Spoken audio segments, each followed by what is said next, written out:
उत्तर भारत में अनेक स्थले हिमवर्षा, अमदावाद सहित राज्यभर में ठंडीनो चमकारो।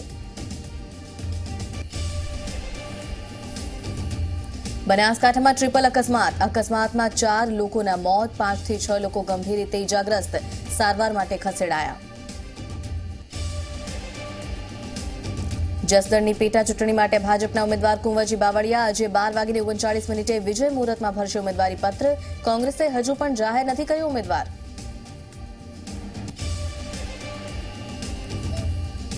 खेडूतोनी आजे रजिस्ट्रेशन प्रक्रियानो अंतिम दिवस। खेडूतोनी आजे रजिस्ट्रेशन प्रक्रिया हाथ धराशे।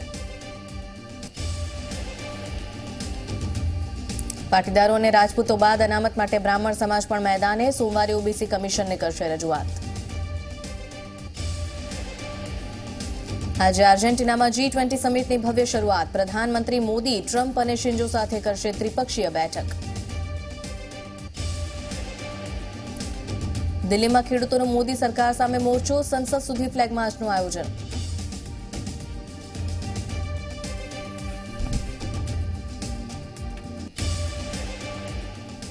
नमस्कार, 30 मिनिट में 100 खबरों साथे हूं છું નુપુર।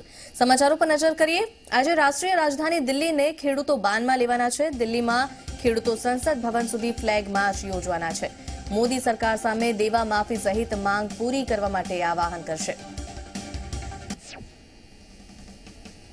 महाराष्ट्र विधानसभा में मराठा अनामत बिल मंजूर थयुं छे, जेमां नौकरी शिक्षण संस्थाओं में मराठाओने अनामत मळशे। मुख्यमंत्री देवेन्द्र फडणवीसे रजू करेला बिलने कांग्रेस अने एनसीपीए टेको आप्यो छे। महाराष्ट्र में मराठाओने 16% अनामत आपवानो ठराव सर्वानुमते पसार थता मराठाओमां खुशी फैलाई गई। मुंबईना भाजप कार्यालय में पण कार्यकर्ताओए उजवणी करी। उजवणी दरमियान भाजपना टोचना नेताओ हाजर रह्या। राष्ट्रीय राजधानी दिल्ली में चौंकावनारी घटना सामे आवी छे। आरटीओ स्थित पोलीस मुख्यालय में 10मा माळेनी छत परथी कूदीने एडिशनल कमिश्नर रेन्कना अधिकारी आत्महत्या करता सनसनाटी मची गई। सुप्रीम कोर्टे एनईईटीनी परीक्षाना रजिस्ट्रेशननो समय વધુ એક અઠવાડિયાનો વધારવાનો આદેશ કર્યો છે। સાથે મેડિકલના વિદ્યાર્થીઓ જે 25 વર્ષના કે તેથી વધુ વયના છે તે 2019ની નીટની પરીક્ષા આપી શકશે, પરંતુ તેઓનું એડમિશન सीबीएसईના निर्णयની માન્યતા બાદ જ મળી શકશે। जम्मू काश्मीरना पुलवामाમાં आतंकी અથડામણ થઈ। સેના અને આતંકીઓ વચ્ચે ફાયરિંગ થયું। આ ઘર્ષણમાં સેનાએ 2 આતંકીને ઠાર કર્યા। ઠાર કરાયેલા આતંકીઓ પાસેથી મોટા પ્રમાણમાં હથિયાર મળી આવ્યા છે। आरजेडी सुप्रीमो लालू यादवना मोटा दीकरा तेज प्रताप यादवनी छूटाछेड़ा माटेनी अरजी पर आज पहली सुनावणी थशे અને गत 3 नवेम्बरना रोज तेओए पटनानी फेमिली कोर्टमां पत्नी ऐश्वर्या पासेथी छूटाछेड़ा माटे अरजी करी हती। त्यारे विवादना कारणे तेज प्रताप घरथी घणा दिवसो दूर हता અને सुनावणीने लईने तेज प्रताप यादव पटना पाछा फरशे। भारते आकाशमां मेळवी छे मोटी सिद्धि। इसरोए PSLV-C-43 मार्फते 31 सेटेलाइट लॉन्च कर्या छे। आंध्रप्रदेशना श्रीहरिकोटा स्थित सतीश धवन अंतरिक्ष केन्द्रथी सवारे 9:58 आ सेटेलाइट छोड़वामां આવ્યા।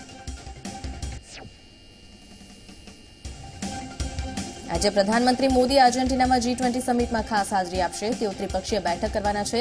अमेरिकी राष्ट्रपति ट्रम्प और जापानना प्रधानमंत्री शिंजो आबे साथे खास चर्चा विचारणा करशे और भारत संबंधी क्रूड ऑयल सहित वैश्विक मुद्दे पर चर्चा करशे। प्रधानमंत्री मोदी गुरुवारे G20 सम्मेलन में भाग लेवाना छे। त्यारे आर्जेन्टिनाना ब्यूनस आयर्स पहोंच्या हता અને તેમણે એક હોટેલમાં ભારતીય સમુદાયના લોકો સાથે મુલાકાત કરી હતી। પ્રધાનમંત્રી મોદીને જોઈને મળવા માટે લોકોનો ઉત્સાહ બમણો થઈ ગયો। આ દરમિયાન લોકોમાં પ્રધાનમંત્રી મોદીને સાથે હાથ મિલાવવા અને સેલ્ફી લેવા માટે હોડ મચી। आ बैठक में तेओ शिंजो आबे और ट्रम्प साथे मुलाकात करवाना छे। त्यारे G20 समिटने 2 दिवसनो कार्यक्रम योजाशे, जेमां भारतीय अर्थव्यवस्था मुद्दे चर्चा करवामां आवशे। बीजी बाजु तेलनी किंमतोमां चढ़ाव उतार अंगे पण चर्चा कराशे।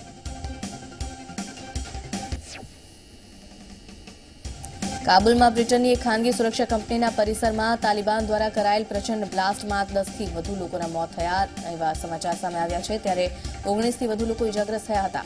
गृह मंत्रालयની જાણકારી અનુસાર આ સંખ્યા વધી શકે તેમ છે। આ હુમલાની જવાબદારી તાલિબાને સ્વીકારી છે। 2025 સુધીમાં બની જશે દુનિયાની સૌપ્રથમ અંડર વોટર બુલેટ ટ્રેન. ચીની સરકારે પ્રથમ અંડર વોટર બુલેટ ટ્રેન પ્રોજેક્ટને મંજૂરી આપી છે. તો પ્રસ્તાવિત under water bullet train tunnel Shanghai અને નિગ્બો દ્વીપ સમૂહ વચ્ચેનો 77 કિલોમીટરનું અંતર પર દોડશે. મોરોક્કોમાં ટ્રેન પટરી પરથી ઉતરી જવાથી 7 લોકોના મોત થવાના સમાચાર છે. 125 લોકો ઘાયલ થયા છે. મંગળવારની ઘટના છે. ટ્રેન પાટા પરથી ઉતરી ગઈ અને અકસ્માતના કારણે હજુ પણ અહીં અકબંધ કાટમાળ.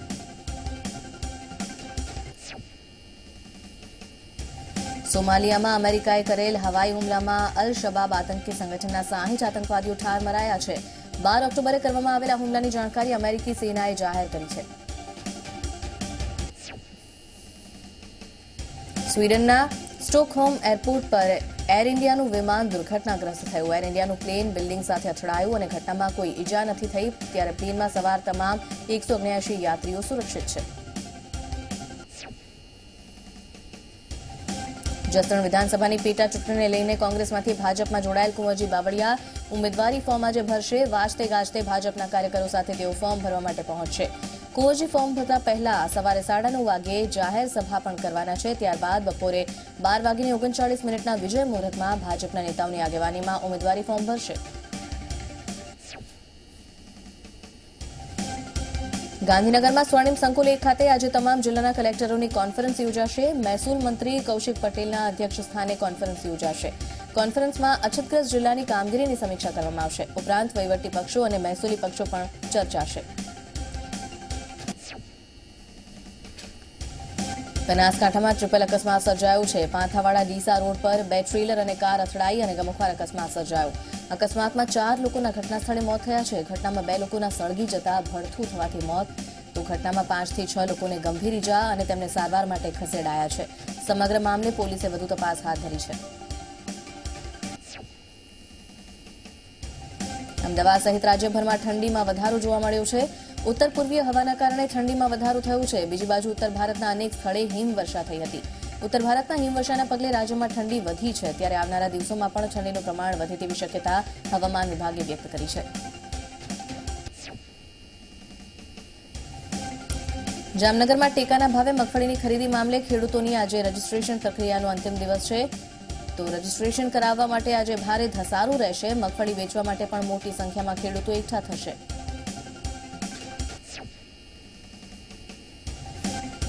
મહેમદાવાદના પૂર્વ ધારાસભ્ય સુંદરસિંહ ચૌહાણ ફરી ભાજપમાં જોડાયા. નડિયાદ ભાજપ કાર્યાલયમાં દંડક પંકજ દેસાઈ અને સાંસદ દેવસિંહ ચૌહાણની હાજરીમાં કેસરીઓ ધારણ કર્યો. ત્યારબાદ તેમણે કોંગ્રેસ પર છેતરપિંડીનો આરોપ લગાવ્યો. સ્ટેચ્યુ ઓફ યુનિટીના લોકાર્પણને 1 મહિનો પૂર્ણ થઈ રહ્યો છે. ત્યારે મુખ્યમંત્રી વિજય રૂપાણી સવારે 10:30 વાગ્યે સ્ટેચ્યુ ઓફ યુનિટીના મુલાકાતે જવાના છે. જ્યાં અધિકારીઓ, યુનિટીના સીઈઓ, નર્મદા નિગમ અને જિલ્લા વહીવટીતંત્ર સાથે તેઓ સમીક્ષા બેઠક કરશે.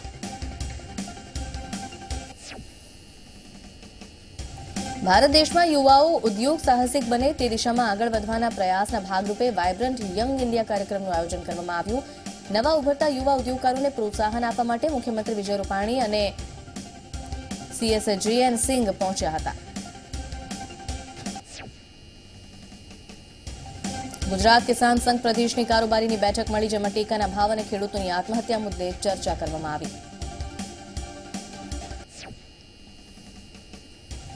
મરાઠાઓને 16% અનામત આપવાની જાહેરાતને લઈને હવે ગુજરાતમાં પણ પાટીદારોના અનામત આંદોલનને વેગ મળ્યો છે અને આ મુદ્દે હવે પાસ કન્વીનર હાર્દિક પટેલે રાજ્ય સરકારને નિશાન સાધ્યું. હાર્દિકે કહ્યું કે 3 વર્ષ જૂની મહારાષ્ટ્રની સરકાર મરાઠાઓને અનામત આપી શકે તો પાટીદારોને ગુજરાત સરકાર કેમ ન આપી શકે. અનામત મુદ્દે કોંગ્રેસ નેતા અમિત ચાવડાએ પણ સરકાર પર પ્રહાર કર્યા. તેમણે કહ્યું કે જો સરકારે પહેલેથી અનામત અંગે સર્વે કરાવ્યો હોત તો જે યુવાનોએ જીવ ગુમાવ્યો તે જીવ ગુમાવવાનો વારો ન આવ્યો હોત.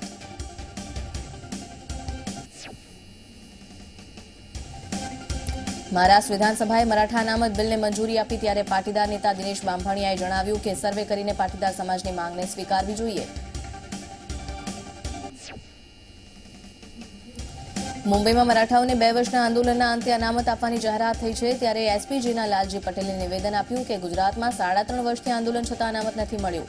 લોકસભા ચૂંટણી પહેલા અનામત નહીં મળે તો આંદોલન કરવાની ચીમકી ઉચ્ચારી.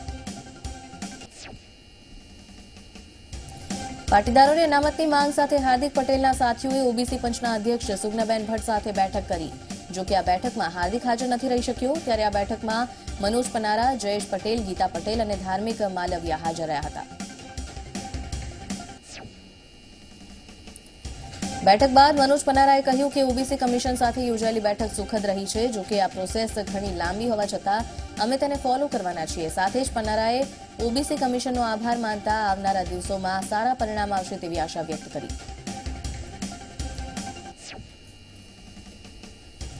પાટીદારો બાદ હવે રાજપૂત સમાજ પણ અનામતની માંગ સાથે આગળ આવ્યું છે. અનામતની માંગ સાથે ઓબીસી પંચના અધ્યક્ષ સુગ્નાબેન ભટ્ટ સમક્ષ રાજપૂત સમાજે પણ સર્વે કરવાની માંગ કરી છે.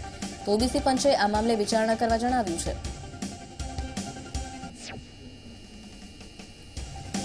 તો ના માત્ર રાજપૂત સમાજ, બ્રાહ્મણ સમાજ પણ ઓબીસી કમિશનમાં રજૂઆત કરવા જશે. બ્રાહ્મણ સમાજના આગેવાનો પણ સોમવારે ઓબીસી કમિશન જશે અને અનામત માટે પંચને રજૂઆત કરવાના છે.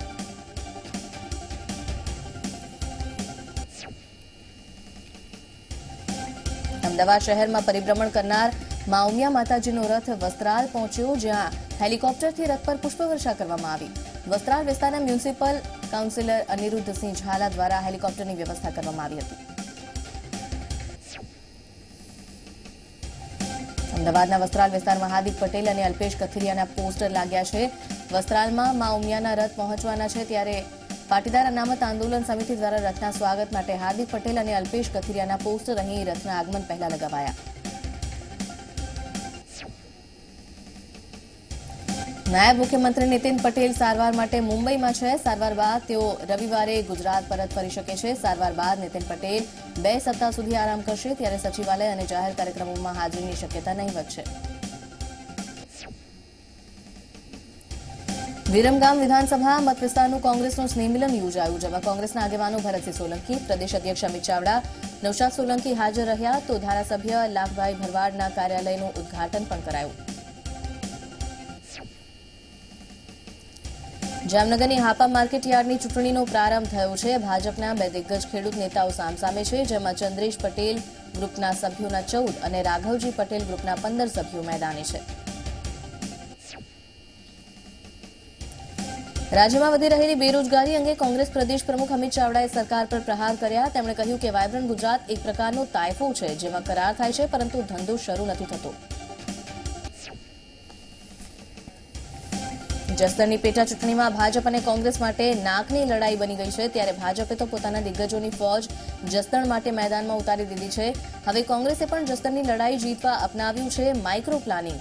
તો કોંગ્રેસે જિલ્લા પંચાયતોની બેઠક, તાલુકા પંચાયતની બેઠક અને ગામડા સુધીના પ્રભારીની નિમણૂક કરી જવાબદારીઓ નક્કી કરી છે. ધારાસભ્યો અને સંગઠનના હોદ્દેદારોને પણ અલગ અલગ જવાબદારી સોંપાઈ છે. ત્યારે 7 જિલ્લા પંચાયતની બેઠકો અને તાલુકા પંચાયતની બેઠકોમાં પ્રભારી તરીકે ધારાસભ્યોને જવાબદારી આપવામાં આવી છે.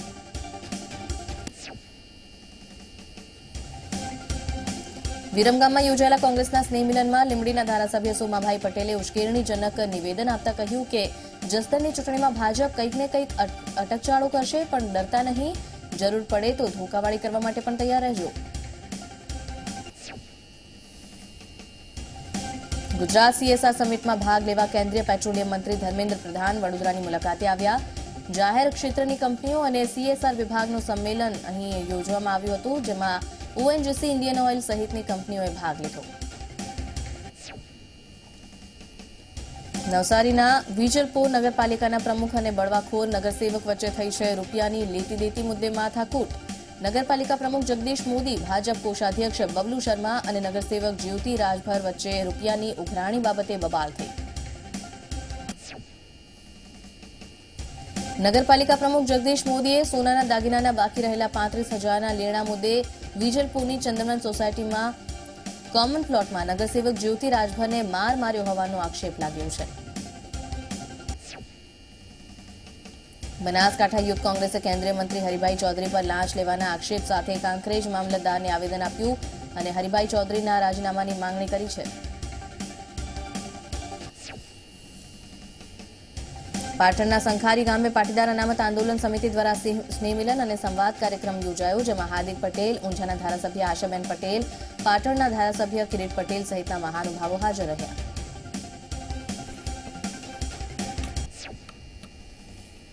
સમાચારોમાં આગળ વધીશું, હાલ સમય એક બ્રેકનો।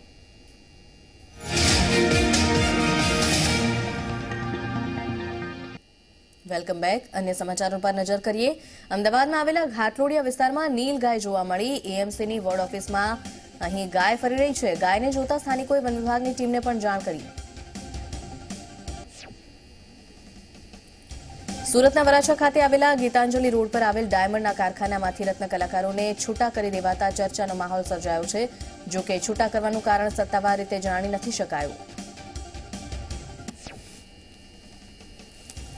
ગીરના દેવળિયા પાર્કમાં વન્યકર્મી પર હુમલો કરનાર આદમખોર સિંહ ગૌતમ અને ગૌરવને પાંજરે પૂરવામાં આવ્યા છે। બંને સિંહને દેવળિયા પાર્કમાં છોડવામાં આવશે નહીં। હુમલાખોર બંને સિંહોને આજીવન કારાવાસમાં રાખવામાં આવશે। પાકિસ્તાની જેલમાં મૃત્યુ પામનાર માછીમારનો મૃતદેહ શનિવારે માદરે વતન પહોંચશે।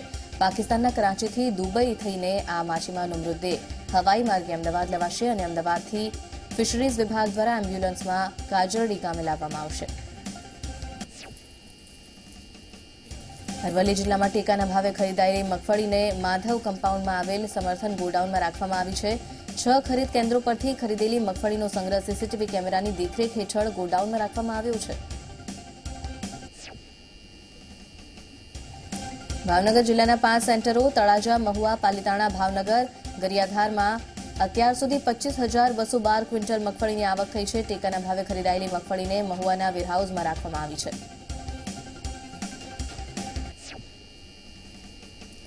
બનાસકાંઠાના દિયોદરમાં વેપારીએ ઝેરી દવા પીને જીવન ટૂંકાવ્યું। અગમ્ય કારણોસર વેપારીએ આપઘાત કર્યાનું સામે આવ્યું છે। વેપારીના મૃતદેહને રેફરલ હોસ્પિટલ લઈ જવામાં આવ્યો હતો। સમગ્ર ઘટનાની જાણ થતાં દિયોદર રેફરલ હોસ્પિટલ પર મૃતકના સગા સંબંધી એકઠા થયા। યાત્રાધામ બેટ દ્વારકા જતી 17 ફેરી બોટના લાયસન્સ 15 દિવસ માટે રદ કરવામાં આવ્યા છે। ગુજરાત મેરીટાઈમ બોર્ડ ફેરી બોટના લાયસન્સ રદ તેમના દ્વારા કરાયા છે, ત્યારે મુસાફરોની સલામતીને ધ્યાનમાં રાખીને ફેરી બોટના લાયસન્સ રદ કરાયા છે।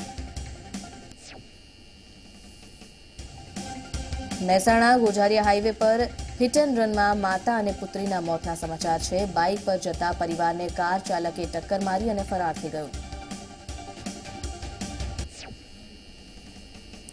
સુરત હજીરા વિસ્તારમાં કેમિકલ ભરેલા ટેન્કરે મારી પલટી। ટેન્કર ચાલક બેફામ રીતે ટેન્કર ચલાવી રહ્યો હતો, ત્યારે ટેન્કરે પલટી મારતા ડિવાઈડર તોડી સર્વિસ રોડ પર ઘૂસી ગયું હતું અને ટેન્કરે પલટી ખાઈ જતા ટેન્કર ચાલકને ઈજા પણ પહોંચી। વડોદરાના વૃંદાવન 4 રસ્તા પાસે બસે શ્રમજીવી યુવકને અડફેટે લેતા યુવકનું મોત નીપજ્યું છે। પારુલ યુનિવર્સિટીની વિદ્યાર્થીઓ ભરેલી બસે યુવકને અડફેટે લીધો। મોરબીના માટેલ રોડ પર આવેલા સોલિજો વિટ્રિફાઈડ માટી ખાતાના સિરામિક યુનિટમાં સ્લરીની ટેન્ક તૂટવાની ઘટના બની હતી। હાલ આ બનાવના સીસીટીવી સામે આવ્યા છે, જેમાં જોઈ શકાય છે કે અચાનક ટેન્ક તૂટી પડતા બધું જ વેરણ સેરણ થઈ ગયું છે। દાહોદના જેકોટ ઉસરા ગામ વચ્ચે માલગાડીનું એન્જિન એકાએક પાટા પરથી ઉતરી પડ્યું। માલગાડીનું એન્જિન પાટા પરથી ઉતરી પડતા ડાઉન લાઇન પ્રભાવિત થઈ હતી, જ્યારે અપર લાઇનની ટ્રેનો રાબેતા મુજબ ચાલુ છે। કચ્છમાં ગાંધીધામના ભચાઉ રાધનપુર હાઈવે પર ટ્રકે એક જૈન સાધુને ટક્કર મારતા તેમનું મોત નીપજ્યું છે। લાકડિયાથી ચિત્રોડ વિહાર કરતા વાગડ સમુદાયના ભગવંત પૂર્ણ શ્રીજીને ટ્રકે ટક્કર મારી હતી। ઉના ભાવનગર રોડ પર અકસ્માત સર્જાયો છે। કાણક બરડાના પાટિયા પાસે કાર ક્રેન સાથે અથડાઈ, જેમાં એકનું ઘટના સ્થળે મોત થયું છે, જ્યારે 2 લોકોના સારવાર દરમિયાન મોત, તો એક યુવાનની હાલત ગંભીર છે। ભરૂચના દહેજમાં જીએફએલના એફઆઈ પ્લાન્ટમાં ગેસ ગળતરનો બનાવ બન્યો, ત્યારે ગેસ ગળતરની ઘટનામાં 5 કર્મચારીઓને અસર થઈ છે। કર્મચારીઓને ગેસ ગળતરની અસર થતાં તેમને હોસ્પિટલમાં સારવાર માટે લઈ જવાયા। સુરતના માંડવીના હરિયાલ નજીક ટ્રક અને રિક્ષા વચ્ચે થયેલા અકસ્માતમાં રિક્ષામાં સવાર 4 મુસાફરોના ઘટના સ્થળે મોત નીપજ્યા। રિક્ષામાં કુલ 11 મુસાફરો હતા। અકસ્માતની આખી ઘટના સીસીટીવીમાં કેદ થઈ છે, ત્યારે તપાસમાં સામે આવ્યું છે કે રિક્ષાને અડફેટે લેનાર ટ્રકમાં લોખંડની 30 ટન પ્લેટ ભરેલી હતી। સુરતના વેસુ આગા માર્કેટમાં લાગેલી આગના કારણે ફાયર ટીમે શહેરમાં કમર્શિયલ બિલ્ડિંગની તપાસ શરૂ કરી છે। મોલ અને કમર્શિયલ બિલ્ડિંગ્સમાં ફાયરના સાધનો છે કે કેમ અને છે તો વપરાશલાયક છે કે કેમ તે અંગે તમામ તપાસ કરવામાં આવી રહી છે. ફાયર વિભાગની ટીમે 21 જેટલી કમર્શિયલ બિલ્ડિંગની તપાસ કરી, જેમાં 4 જેટલી બિલ્ડિંગમાં ફાયરના સાધનો નહોતા અને તેમને નોટિસ આપવામાં આવી છે. બનાવમાં ઉમરા પોલીસે મોડે ટ્યુશન સંચાલક વિરુદ્ધ કલમ 304 વિરુદ્ધ ગુનો નોંધ્યો હતો, તો બીજી તરફ ફાયર વિભાગની ટીમ દ્વારા પણ ટ્યુશન ક્લાસીસને નોટિસ આપી સીલ મારી દેવામાં આવ્યું હતું.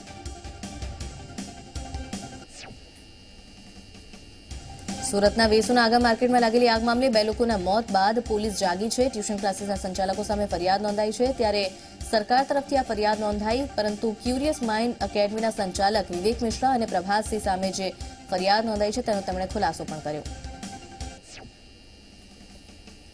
તો ક્યુરિયસ માઇન્ડ એકેડમી સંચાલકોની ધરપકડ કરવામાં આવી છે. વિવેક કુમાર અને પ્રતાપ કુમાર નામના બંને ટ્યુશન ક્લાસના સંચાલકોની ઉમરા પોલીસે ધરપકડ કરી લીધી છે. વડોદરાના રિલાયન્સના પ્લાન્ટમાં PBR2 વિભાગમાં આગની ઘટના બની. ધાનેરા ખાતે આવેલા BBP પ્લાન્ટના ફિનિશિંગ બેગિંગમાં આગ લાગી હતી. આગમાં 3 કર્મચારીઓના મોત થયા છે. ફાયર બ્રિગેડે આગ પર કાબુ મેળવ્યો. વડોદરામાં રિલાયન્સના પ્લાન્ટમાં લાગેલી આગના મામલે મૃતક કામદારોના પરિવારજનોને વળતર ચૂકવવામાં આવ્યું છે. મૃતક 3 કામદારોના પરિવારજનોને વળતર ચૂકવાયા બાદ પરિવારજનોએ કામદારોના મૃતદેહનો સ્વીકાર કર્યો. સુરતના વેસુમાં આગા માર્કેટમાં આગ લાગ્યાની ઘટના બાદ અમદાવાદ શિક્ષણ તંત્ર એક્શનમાં આવ્યું. અમદાવાદમાં વિવિધ વિસ્તારોમાં ચાલતા ટ્યુશન ક્લાસીસમાં ચેકિંગ કરવામાં આવ્યું. ટ્યુશન ક્લાસીસમાં ફાયર સેફટીને લગતા સાધનો કાર્યરત છે કે કેમ તે અંગે ચેકિંગ કરવામાં આવ્યું. અમદાવાદમાં ગુજરાત યુનિવર્સિટીમાં NSUIએ હોબાળો કર્યો. પરીક્ષાનો સમય ઓછો કરાતા હોબાળો કરવામાં આવ્યો. 3 કલાક પેપરમાં 2.5 કલાકનો સમય અપાતા વિરોધ કરવામાં આવ્યો. ત્યારે સમગ્ર મામલે કુલપતિને આવેદનપત્ર આપવા માટે હોબાળો કરવામાં આવ્યો. મોરબીની નર્મદાની માળિયા કેનાલમાં પાણી છોડવા અંગે માંગ સાથે ખેડૂતો લાંબા સમયથી આંદોલન કરી રહ્યા છે. ત્યારે સુલતાનપુર ગામમાં રહેતા ભાવેશ વિરજા નામના ખેડૂતે સિંચાઈનું પાણી ન મળતા આત્મવિલોપન કરવાની ચીમકી ઉચ્ચારી હતી. આખરે અમદાવાદ મ્યુનિસિપલ કોર્પોરેશને મહત્વાકાંક્ષી 24 કલાક મીટરની પાણી આપવાની યોજનાની જાહેરાત કરી છે. આ અંતર્ગત આગામી 15મી જાન્યુઆરીથી જોધપુર વોર્ડના કેટલાક વિસ્તારમાં સત્તાવાર શરૂઆત કરવામાં આવશે.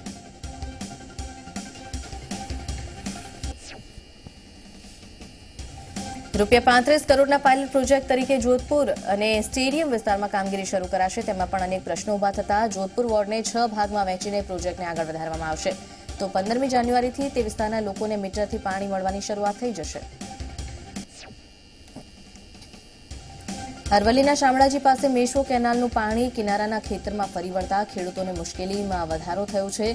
કેનાલમાં પાણીની આવકમાં વધારો થતા પાણી કેનાલની બહાર નીકળી ગયું અને ખેતરોમાં ફરી વળ્યું. પાટણની રાધનપુર તાલુકાની દેલાણા મેઇન કેનાલમાં 15 ફૂટનું ગાબડું પડ્યું. કેનાલમાં ગાબડું પડવાથી કેનાલનું પાણી ખેતરમાં ફરી વળ્યું. તો વાવેલા એરંડા અને જીરાના પાકને ભારે નુકસાન થયું. તેમાં કેનાલમાં સતત ગાબડા પડવાથી હજારો લીટર પાણીનો વેડફાટ થાય છે અને ખેતરમાં પાણી ફરી વળતા પાકને પણ નુકસાન થાય છે. લીંબડીમાં પાણીની પાઇપલાઇનમાં ભંગાણ સર્જાયું. માથાભારે તત્વો દ્વારા ભંગાણ કરીને પાણી ચોરી કરાઈ હોવાની વાત સામે આવી છે. તો પાણીના ભંગાણના લીધે લાખો લીટર પાણીનો વેડફાટ થયો. ભિલોડાના ખિલોડામાં 17 બાળકોને ફૂડ પોઈઝનિંગની અસર થઈ છે. શાળામાં ભોજન લીધા બાદ બાળકોની તબિયત બગડી હતી, જેના પગલે તેમને શામળાજી હોસ્પિટલ ખસેડવામાં આવ્યા. અહીં આરોગ્ય વિભાગની ટીમે તેમની દેખરેખ રાખી હતી. પાકિસ્તાને કરી છે ફરીથી નાપાક હરકત. પાકિસ્તાન મરીન સિક્યોરિટીએ પોરબંદરના દરિયામાંથી 3 ભારતીય બોટનું અપહરણ કર્યું છે. 3 બોટ સાથે 22 માછીમારોનું અપહરણ કરવામાં આવ્યું છે. 3 બોટ વેરાવળની હોવાની પ્રાથમિક માહિતી બહાર આવી છે. પાદરાના કાંગસિયા વિસ્તારમાં 1 દિવસમાં દબાણો હટાવી લેવા માટે નોટિસ આપવામાં આવી છે. નોટિસ અપાતા રહીશોમાં નારાજગી જોવા મળી. વિસ્તારમાં 30 લોકોને 1 દિવસની નોટિસ અપાઈ છે. અમદાવાદમાં જીવરાજ 4 રસ્તા પાસે બાઇક ચાલક દ્વારા હોમગાર્ડના જવાન સાથે મારામારી કરી તેના પર છરી વડે હુમલો કરવામાં આવ્યો. હોમગાર્ડ જવાને બાઇક ચાલકને રોકતા ઉશ્કેરાયેલ બાઇક ચાલકે તેની સાથે રકઝક કરી. વડોદરા અને કૌભાંડ એકબીજાના પૂરક બની ગયા હોય તેમ લાગી રહ્યું છે, જેમાં વધુ એક કૌભાંડ સામે આવ્યું છે. સ્પીટા India land project private limited નામની કંપની જે સ્થાપીને લોકો સાથે છેતરપિંડી કરવામાં આવી.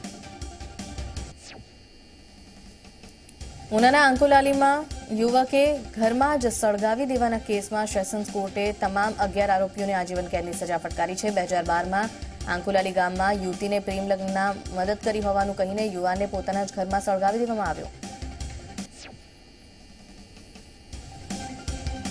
અમદાવાદમાં થોડા મહિનાઓ પહેલા ચકચાર મચાવી દેનાર સેટેલાઇટના કથિત ગેંગરેપ કેસમાં આરોપી ગૌરવ દાલમિયા, વૃષભ મારુ અને યામિની નાયરને ક્લીન ચીટ મળી છે. મહિલા ક્રાઇમ બ્રાન્ચના ડીસીપી પન્ના મોમાએ મેટ્રો કોર્ટમાં ફાઇનલ રિપોર્ટ રજૂ કર્યો હતો.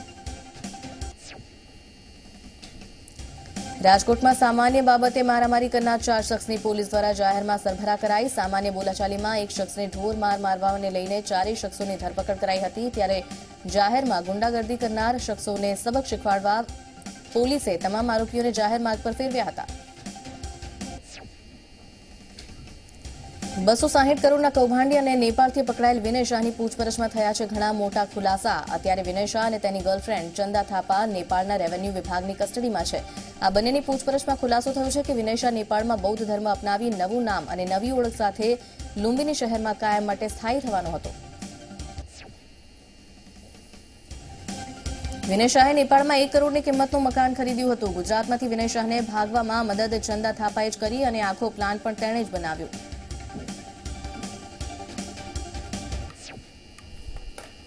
તો બુલેટિનમાં અત્યારે આટલું જ. રજા આપશો. નમસ્કાર.